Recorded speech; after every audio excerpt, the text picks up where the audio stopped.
లోక్సభ ఎన్నికల్లో మరోసారి బీజేపీదే అధికారమన్నారు ఆ party state chief Kishan Reddy. వికసిత భారత్ సంకల్పం కోసం ప్రధాని మోదీకి సలహాలు పంపడానికి బాక్స్ లో కార్యక్రమాన్ని ప్రారంభించారు కిషన్ రెడ్డి. మోదీ గ్యారంటీ పేరుతో ఎన్నికల ప్రచారం నిర్వహిస్తామన్నారు. మోదీ హయాంలో దేశంలో జరిగిన అభివృద్ధిని ప్రజలకు వివరిస్తామన్నారు. 2047 వరకు భారత్ అభివృద్ధి చెందిన దేశంగా మారాలన్నారు కిషన్ రెడ్డి. వచ్చే పార్లమెంట్ ఎన్నికల్లో బీజేపీ స్వతంత్రంగా 370 సీట్లు, ఎన్డీఏతో కలిపి 400కు చేరుకోవాలనే లక్ష్యంగా ఈరోజు భారతీయ జనతా పార్టీ దేశవ్యాప్తంగా ప్రజల నుంచి వస్తున్నటువంటి స్పందనను దృష్టి పెట్టుకొని ముందుకెళ్తా ఉన్నాం.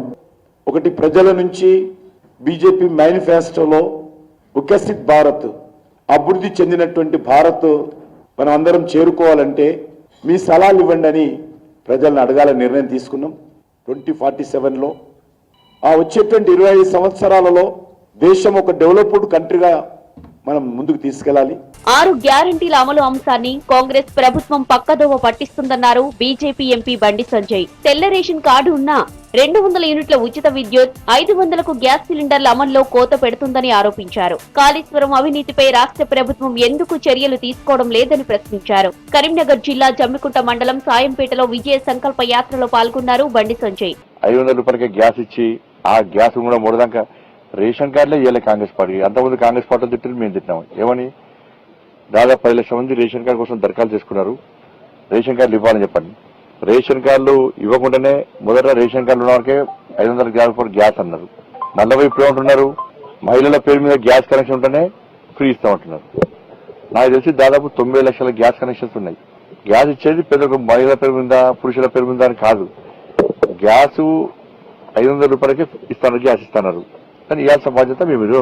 ఎన్నికల శంఖారావం పూరించడానికే ప్రధాని మోదీ ఆదిలాబాద్ కు వస్తున్నారని అన్నారు ఎంపీ సోయం బాపురావు. దేశవ్యాప్తంగా 400కు పైగా ఎంపీ స్థానాలను గెలుచుకుంటామని ధీమా వ్యక్తం చేశారు. 4న ప్రధాని మోదీ ఆదిలాబాద్ కు రానుండడంతో ఏర్పాట్లు పరిశీలించారు. అధిక సంఖ్యలో ప్రజలు హాజరై సభను విజయవంతం చేయాలని కోరారు సోయం బాపురావు. గతంలో ఏనాడు లేని విధంగా మరి మొదటిసారిగా ఎన్నికల శంఖారావాన్ని పూరించడానికి ఆదిలాబాద్ నుంచి ప్రారంభించడం జరుగుతుంది. కాబట్టి రాబోయే రోజులలో 400 సీట్ల కంటే ఎక్కువ భారతీయ జనతా పార్టీ పార్లమెంట్ సీట్లు గెలవాలన్న లక్ష్యంతో పనిచేస్తుంది. కాబట్టి దానికోసం మొదటి బహిరంగ సభ కాబట్టి ఎక్కువ సంఖ్యలో తరలి రావాలని విజ్ఞప్తి చేయడం జరుగుతుంది. ప్రధాని ఆదిలాబాద్ కు వచ్చి వేల కోట్ల రూపాయల అభివృద్ధి పనులకు శంకుస్థాపన చేస్తారన్నారు BJP floor leader Aleti Maheshwar Reddy. గతంలో ఆదిలాబాద్ నుంచి బీజేపీ ఎంపీని లోక్సభకు పంపించామని, ఈసారి అత్యధిక మెజారిటీతో మళ్లీ గెలిపించి బీజేపీకి బహుమానంగా ఇస్తామన్నారు నేతలు.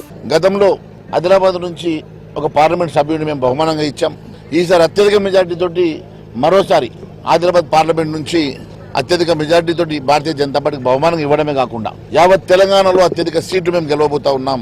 వెనుకబడ్డటువంటి ఆదిలాబాద్ జిల్లాపై ఒక దేశ ప్రధానమంత్రి గారు ఇంత ప్రత్యేకమైన దృష్టి సారించడం చరిత్రలో ఇది మొదటిసారి. ఈ జిల్లాలో ఉన్నటువంటి అనేక సమస్యల పరిష్కారం కూడా ప్రధానమంత్రి మోదీ గారి రాక సందర్భంగా ఒక సులభతరం. 2024 లోక్సభ ఎన్నికలకు తెలంగాణ నుంచి పోటీ చేసే 9 మంది ఎంపీ అభ్యర్థులను ప్రకటించిన బీజేపీ మరో 8 మంది అభ్యర్థులను పెండింగ్ లో ఉంచింది.